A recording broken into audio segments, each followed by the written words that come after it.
Hey, everybody, welcome back to another episode of Get in the Game podcast. I'm your host, Scott Linebrink, and I'm here with Nick Ahmed. Nick is a veteran Major League shortstop, best known for his decades-long tenure with the Arizona Diamondbacks. Made his debut back in 2014 and went on to win a couple of Gold Glove awards. Established himself as one of the league's top defensive infielders. And later in his career, he had stints with the Giants, the Dodgers, Padres, and he's been with the Rangers this year. I really have enjoyed getting to know Nick and appreciate him and his wife Amanda. And there's such respected people within our community for his character, their faith. They have 3 young children, and they've been active with several charitable initiatives to help others in need. And Nick himself is very open about his faith. In fact, you may remember him talking about on this podcast how he gave his life to Christ in the middle of a minor league baseball game. He's launched a new endeavor called Seven Pillar, whose mission is to empower athletes and coaches to build an unshakable foundation for success both on and off the field. So I'm really excited to talk to Nick about his journey, his perspective on identity and service, and what's next. So Nick, welcome to the show. Thanks, Scott. I appreciate all that. Thanks for the opportunity to be on here with you. Love what you're doing with this podcast. And I guess without further ado, with a lot of careful time, prayer, reflection, conversation with my wife, Amanda, officially retiring from playing baseball. Wow. It was the hardest decision I've ever had to make in my life, for sure. To lay down the game and playing it, something that I've done since I was a little kid. My first love. It was something that I've enjoyed almost more than anything besides my faith and family and life. So the game has given me so much, and I have so much to be thankful for from it. But now it's time to move on to the next chapter of life, embrace that journey. And, I'll just take a few moments here and just thank some people if that's all right. Please. First and foremost, I have to thank God. Without God, none of this would have been possible. From my health, from my ability, from all the people that He's placed in my life, definitely would have had nowhere near the career, if any at all, without God. So I first have to thank God. Then my wife Amanda. Scott, as you know, to play this game with a family is very challenging and taxing, and I had the absolute most amazing wife at home, supporting me, encouraging me, holding it down at home, just raising our children extremely well. Through all the highs and lows that I had, she was constant and always there. And we started dating back in high school. So she's known me for a very long time and been with me through all of it. So I have to thank her. So Amanda, thank you very much. To my kids too. To have kids in this game is challenging, to be traveling and away from them all the time, but they embraced it. Amanda would pack the kids up and come on road trips, and we spent countless hours FaceTiming and trying to stay close as a family through it. Some of my greatest memories the last 8 or 9 years have been with my kids at the ballpark. They've just absolutely made it 10 times better to be able to go on the field after a game and play catch with them and bring them in the clubhouse and just have them embrace me after a good or bad game is phenomenal. My parents, my brothers, there's too many people to thank on here, but thank you to my family for just giving me the opportunity as a kid to do what I love. And then all the coaches and support staff and everybody who's poured into me, into my life, into my career. There's so many people behind the scenes to make Major League Baseball and professional sports happen. And it was an honor to work with all of you. The fans too, right? There's no Major League Baseball without the fans. For them to show up consistently through all the different stuff, the COVID pandemic and difficult seasons that teams have, and just to watch on TV and support us players is a true gift. And then the organizations I played for as well too. For Atlanta, for drafting me, giving me the first chance to be a pro ball player, and then getting traded to Arizona, them giving me a chance to get up to the big leagues, and them just putting their trust in me for a decade was extremely special.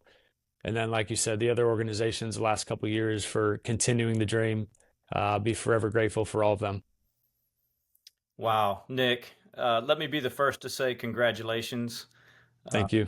just watching the way you went about the game, played the game right, so respected as a teammate.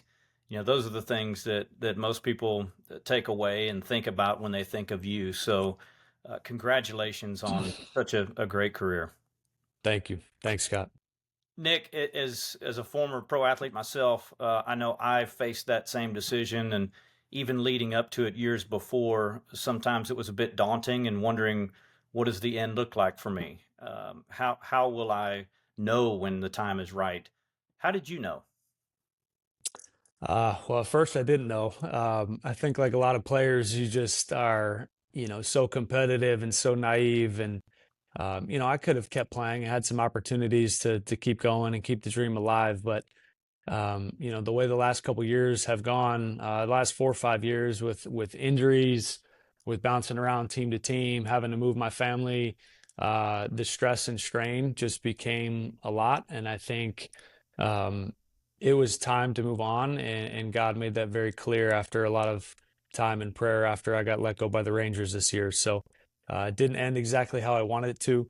Every player wants to go out on top and win the World Series and then, ride off into the sunset. But that wasn't the story of my career, and I'm okay with that. I've come to accept that. But yeah, it's just time. Like just packing the suitcase again and leaving the family and the kids. I think was the biggest thing for me to just understand, like, hey, I don't want to keep leaving my kids and missing their games, not being home for dinner and that kind of stuff. So I really value time with my family. And as my kids keep getting older, I want to be there for them. A lot of wisdom in that statement, and something that came out loud and clear is where you place your priorities on your faith and your family. And so, again, I just commend you for making this decision at this time, and I'll be praying for peace for you. You mentioned all those teammates, and of course, there's too many to mention on here. But as I was thinking back through some of the guys that you've been able to play with, and that were special in your life, I thought about, how would it honor you and your career to give one of them a chance, just to give you a tribute and offer you a word of encouragement. And so I took the liberty of reaching out to one of your teammates, our friend, New York Yankees first baseman Paul Goldschmidt.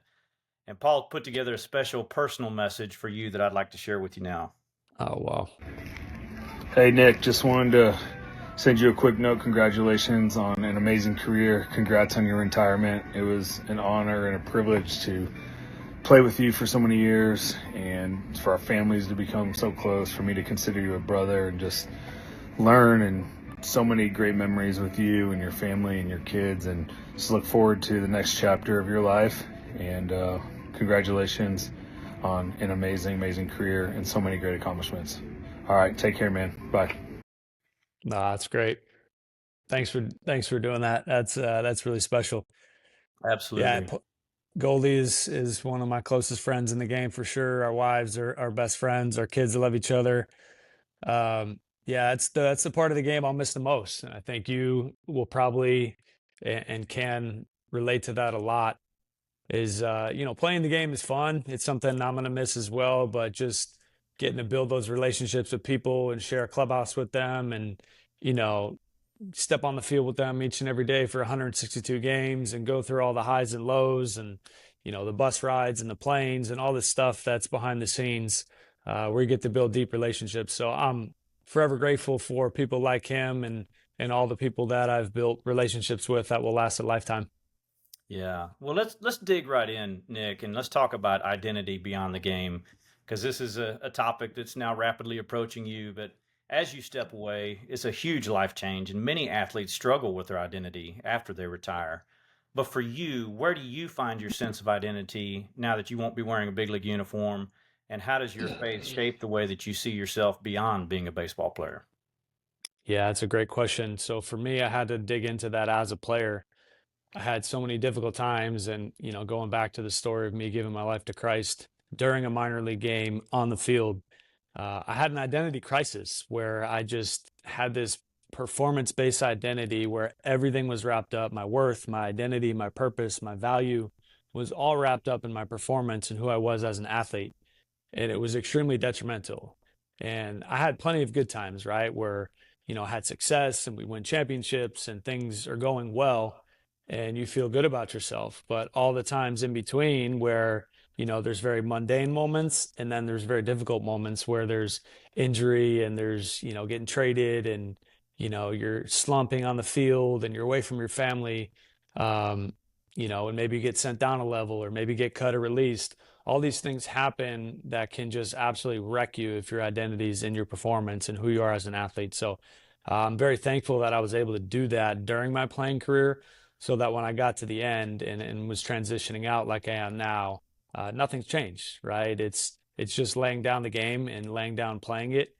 Still do my best to be a part of it in whatever capacity that is, because I love the game and it's given me so much. But my identity is not in, being a baseball player. It's being a child of God and putting my faith in the Lord.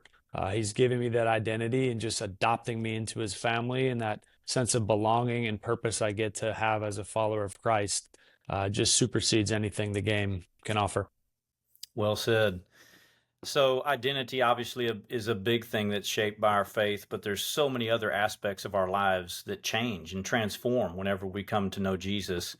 Can you talk a little bit more? You don't have to go through that whole encounter that you had with Jesus on that AA baseball field, but Yeah. talk about how that encounter with God changed the direction of your life and your career. Yeah. So the biggest thing that comes to mind right now is probably just how I view people. I, like most, without God, was very selfish and thought about myself way more than I should have. And that not only led to broken relationships and being a bad teammate at times and different things like that, but it led to just like this anxiety and friction inside my soul where I just knew I wasn't doing what I should be doing, but before God, I didn't know what to do. And then coming to faith in Christ and opening up the scriptures, you'd seeing how Jesus lived and how the apostles lived in the first church. It's like, oh man, like our life's purpose isn't about us. It's about giving back and pouring into other people. So just I have a horse blinder analogy I use a lot. It's just, I just lived with these horse blinders on for so long, and I've just focused on me and what's in front of me in my career. And then just taking these horse blinders off, I can just, oh wow, see all these people around me that, maybe need to be encouraged, maybe need to be challenged, maybe need a hug, maybe they need, just to be with somebody else, and an opportunity to serve. So taking those blinders off and just really seeing the people around you, and getting out of, the selfish way of living where you're thinking only about yourself. That's the biggest thing my faith has done for me outside of my identity, is just giving me an opportunity to just look around and serve and care for people. Yeah, and it's such a challenge too, right? When you get to the field, you think about, you've got your routine, your regimen. I've got to do all these things to get ready for the game. Yeah. I can't take my focus off anything else because, then it's going to detract from my ability to go out and do my job well. I mean, all of those are kind of, some of the lies, that are put in us. But man, doesn't it really change things whenever you start giving yourself away and you realize, like, man, I don't have to keep all this to myself. I've got a lot more for others. Yeah, there's so much joy in that, and the connection that breeds is undeniable. And then thinking about like authentic vulnerability, you're kind of alluding to that a little bit, is just like, hey, I don't have to like act like I'm perfect all the time either. I can just be like, hey man, like, I see you're struggling with this. Like I've struggled with that a million times, and this is how I got through it. And then they encourage me and I encourage them, and we form this deep bond where, as teammates and as friends, you can just help each other through so much. And yeah, that's just a beautiful thing. So you started to allude to service, and I'd love to continue talking about serving others because we love to talk about that here on Get in the Game. You've been known for your work and character off the field, and I know that you and Amanda have been involved with multiple charities to help others in need. So how has serving others played a role in your life as a Christian athlete? And maybe can you give us some examples of what getting in the game looks like for you when it comes to helping others? Yeah, for sure. So as a player, we had a phenomenal opportunity through Big League Impact, and Wayno just starting a incredible organization where he has created, and the team that they have created partners in almost every major league city now. I think every major league city. So when I was still playing, I'd go on road trips, right? And you're away from your family, so you have a little bit of extra time in the morning before you go to the field. And I would just invite, 3, 4, 5, 6 guys, and we would just go serve. It would be a homeless shelter. It would be, a kid's summer camp. It would be a soup kitchen. It would be, cleaning up a park or whatever it might be. So we would just do that for an hour or two, on a lot of road trips. And it was so good for me and for the guys just to get out of your own routine, get out of that, like, hey, this is all about me with my career thing, and just go out into the community and serve people, get your hands dirty. So I'm going to miss that for sure, doing that with teammates as a player. And now I'm going to transition to doing that more with my family and trying to find opportunities and ways to consistently serve with my wife and kids. I just want to raise them, as good stewards of what we've been blessed with, and just go out and help meet needs of the people around us. Yeah, no doubt you've set that example. You've put that bar in place, and your kids have watched you in the way that you've interacted with people and served others. So I'm sure all of that will play well into whatever you get into. Yeah. But let's talk about what you're going to get into next, because you do have a new venture. It's been going for a few years, but this company 7 Pillar that you developed, which is meant to serve players and coaches, help them develop good habits. It sounds really exciting. So tell us a little bit about 7 Pillar. Yeah, so we started 2022 was the initial birth of it. And I actually just found a note of this. We were cleaning out our bedroom, going through some renovations in our house, and taking the carpets out and all that. So we had to pull the furniture out, open up the nightstand drawer, and I found this note, and it was labeled from 2015. So it was a decade ago now, and I had all these notes written down, which I hadn't seen in 10 years, but it was essentially like all the things now we're starting to do with 7 Pillars. So the vision has been there for a long time. And essentially what it is an opportunity for me and my brother Mike, who's joining me in this venture, for us to create a place and a space, an opportunity for us to just share everything we've learned and put into practice in our own lives as professional athletes, and to try to build an unshakable foundation for success in their sport, but also in their life. So I think at times there's this hyper focus on performance, right? Or there's this other side of it where there's these mental health things and there's these other things that people focus on. But we want to try to marry the two together and just give people this opportunity, this one place to come where all this information is curated. There's resources. We're building out an app right now for athletes and coaches to come to and just have this daily touch point to train with every single day. And it's not necessarily going to be like a skill building thing for your sport, but more of a training platform to be able to train your identity, your mindset, your habits, relationships, leadership, being a good teammate, all the intangibles and things like that. And then the physiological side with your body, with your nutrition and fitness and recovery and things like that. So I had all these different people in my career that I would go to. There would be, doctors and nutritionists and trainers and chaplains and all kinds of people. Not that we're going to do all of those things, obviously, because some of them require a lot of schooling and very, very high specialty, but trying to get this information put in one place for, the athlete, the young athlete, the high school, college, young pro athlete, something that I wish I had when I was younger. Mm. And you may have already mentioned it, but what are the 7 pillars? Yeah, so we have 7, obviously. Identity, mindset, lifestyle, relationships, nutrition, fitness, and recovery. Okay. Those are the 7. Man, you spouted those off in a hurry. Do you have like an acronym? No, we should. Yeah. It took some time to memorize them and get the order right, but yeah, we're locked in with our 7 pillars right now. That's awesome. Yeah. So how do you hope that this will serve others and teach them some of the things that you have learned along the way?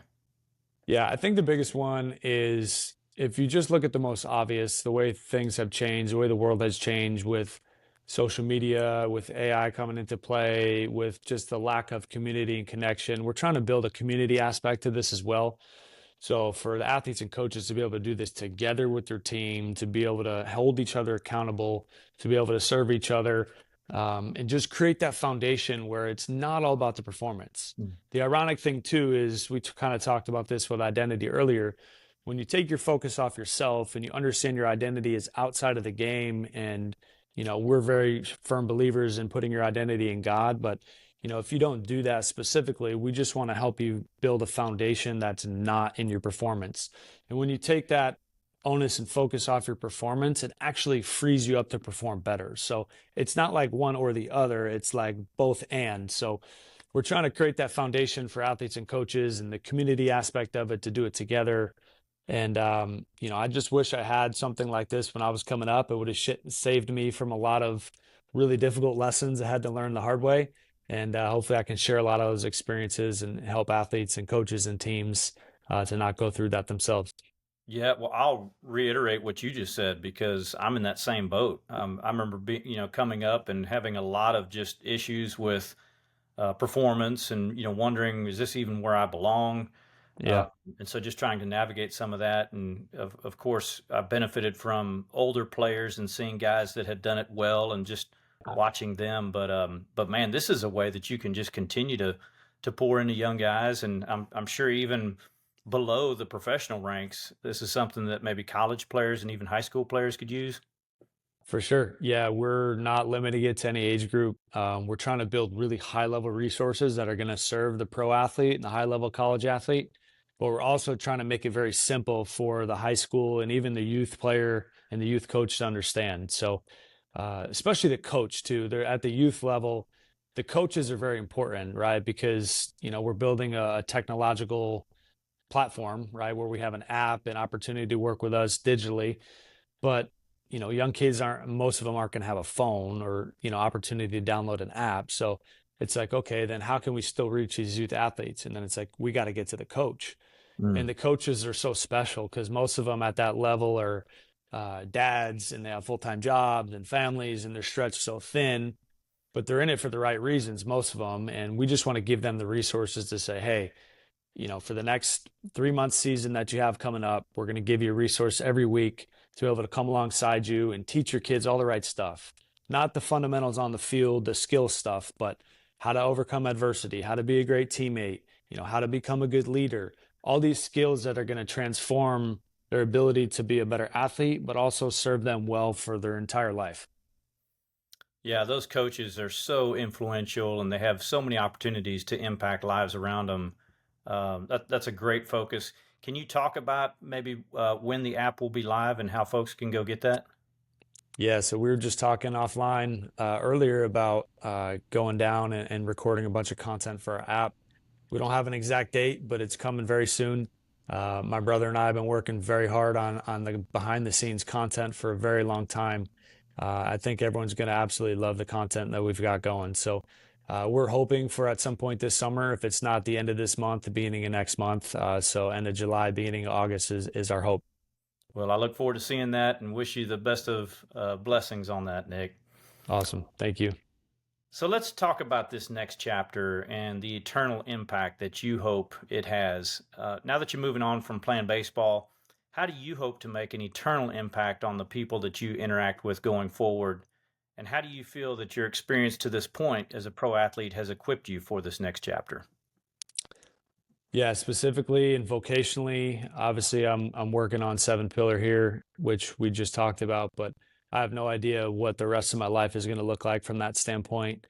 I would love to stay in the game to some level and keep making an impact in baseball to some degree. But, I think the biggest focus for me is just right now with my family and loving and serving and pouring into my wife and kids extremely well and being there for them more so than I have been in the last, 10 or so years.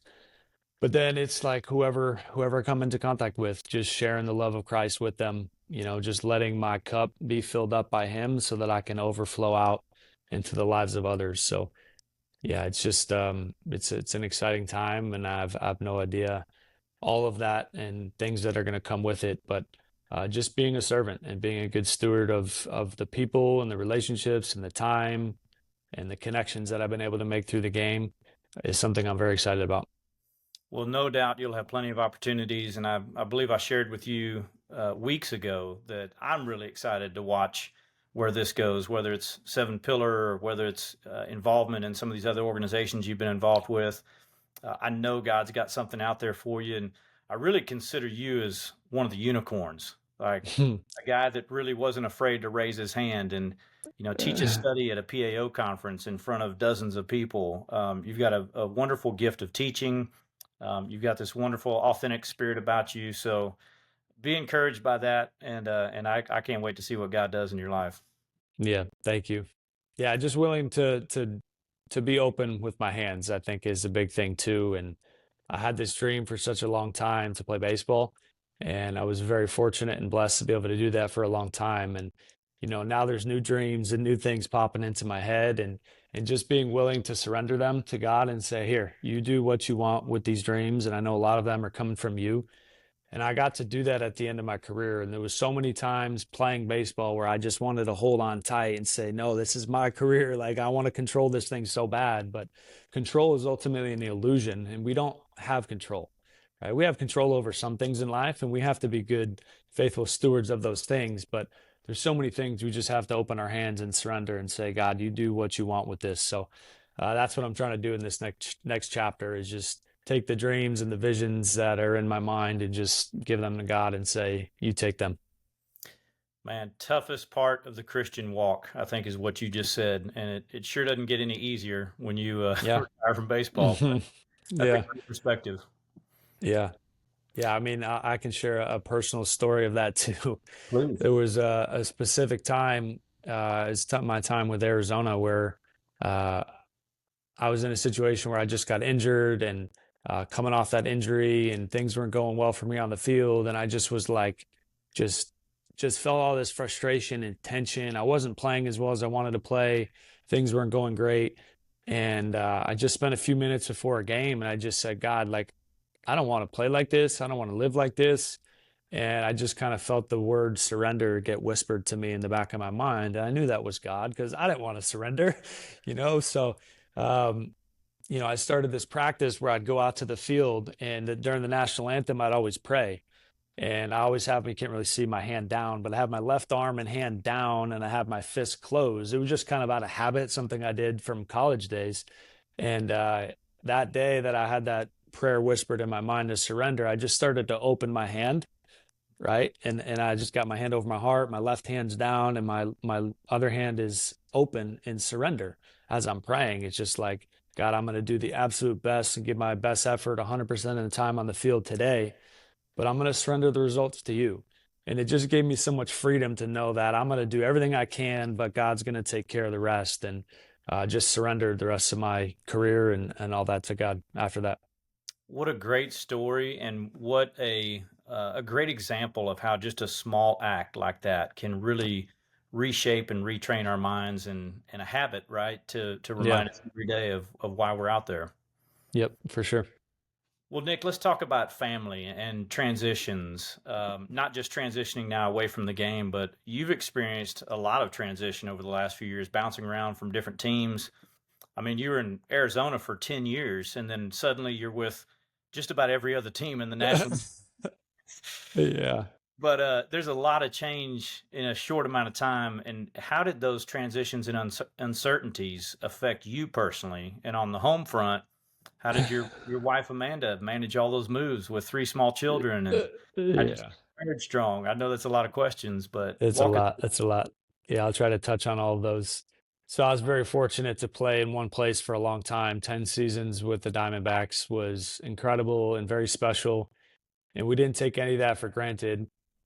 But when things started to change and I moved on in 2024 to the Giants, and, bounced around to the other teams after that, it was just this, here we go. It's like an adventure. And the opportunity, not all of it was fun, obviously. I got DFA'd and cut a few times and got injured and bounced around, and none of that was fun.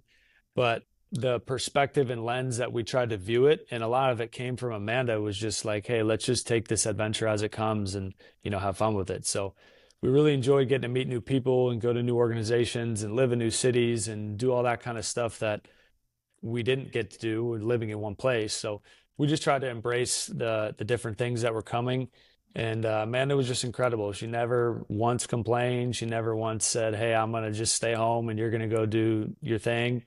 She was always willing to pack up and stay in a hotel for weeks at a time. And, just all the stuff that's difficult and things that people don't think about when you're living a professional sport or baseball lifestyle. The lifestyle is hard. And she did it with absolute grace and beauty and tenacity all the time. And she'd pack up our kids and we'd sleep in hotel rooms, and we'd drive to different places and fly and do all this stuff. So none of it would have happened without her. And we decided a long time ago that we were going to stay together and committed as a family, no matter what in the game. And we saw a lot of players and their families unfortunately end in broken families and relationships because they lived apart for so long. And the wife and the kids would be back home, wherever home is, doing school, and the husband would be off playing in whatever city and team he was playing for. And we just saw that, and it didn't look like a healthy way to do marriage and do family and life. So even before we had kids, we just committed to each other that, hey, no matter what, we're going to stay together as a family. And that turned into us homeschooling our kids as an opportunity to stay together. So that's not the right decision for everyone, obviously, but for us, that was the right decision. And I give Amanda all the credit for being faithful and willing to do that, and to just educate our kids and stay together as a family, and all the sacrifices she made. So she did all that. So I'll give her all the credit for it. How about the kids? How do the kids feel about dad not being a baseball player anymore? Yeah, so I have two boys and a girl. My two boys are 9 and 6. Our daughter's 4.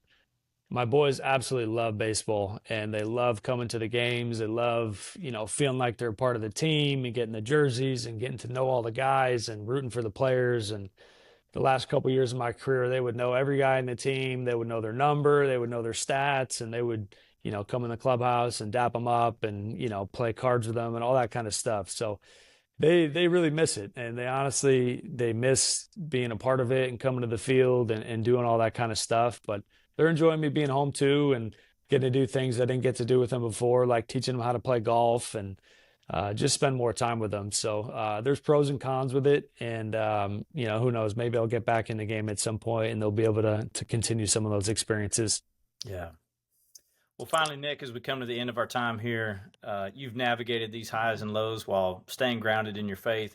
What advice or encouragement would you give to others listening, whether they're athletes or not, for anyone struggling with identity or any of the other issues we've talked about, something that you would encourage them to live in that's more lasting? And what have you learned that might help them? Yeah, I'd say two things. I'd say you got to find something that's bigger than the game. And for me, and hopefully everyone listening, that's going to be God and putting their faith and their identity in Him. And He's going to keep you steady and constant throughout all the highs and lows of the game that we've talked about. And then the other thing I'd say too is community. And I can't oversell the importance of it. It is so important to surround yourself with the right people. As an athlete, there's always going to be people pulling at you in different directions and wanting things from you, and having different motives and whatever it might be. But if you surround yourself with the right people and just a community of people who can encourage you and push you and keep you on that straight and narrow path, that's going to be the best gift you can give yourself. So put your faith in God, trust that He's going to give you an identity that's going to take you through all the storms of life, and then just create this unbelievable community and surround yourself with the right people. Words of wisdom right there. Nick, thank you so much for your time. Thank you for letting us know about what's going on in your life, and blessings to you as you navigate the next chapter. Thanks, Scott. I appreciate this opportunity very much.